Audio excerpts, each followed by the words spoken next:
Balo mo na, Doc. Ang popong Librandar.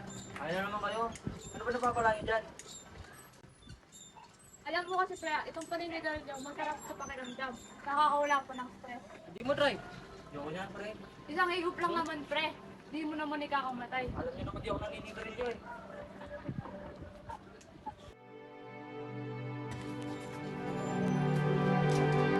Lagi na lang Troy!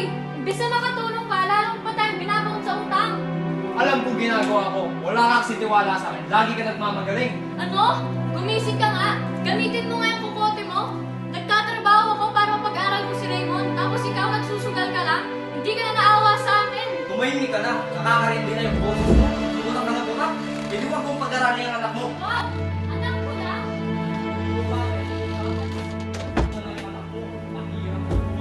Wala ka talagang kwentang ama.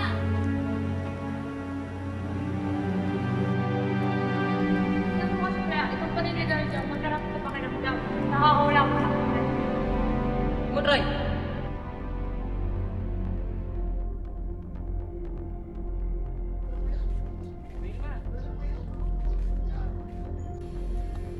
Balita ko, halos pinagpapasok mga anak ko.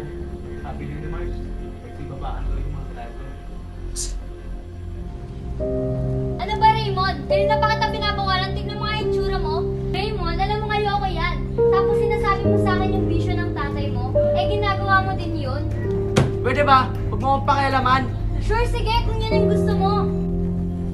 Jessica, ano ba? Ano ba? Bahala ka sa buhay mo. Sawa na ako sa pag-intindi sa'yo. So, is it worth it?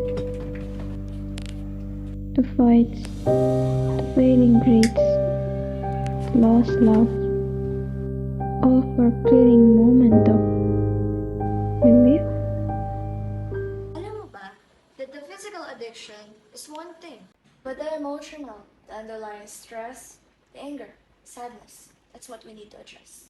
We talk about therapy, about managing your stress through exercise, meditation, pero ang pinaka-importante, it's finding healthy ways to cope. Not just avoiding the triggers, but replacing the negative coping mechanisms, the cigarettes, with something positive.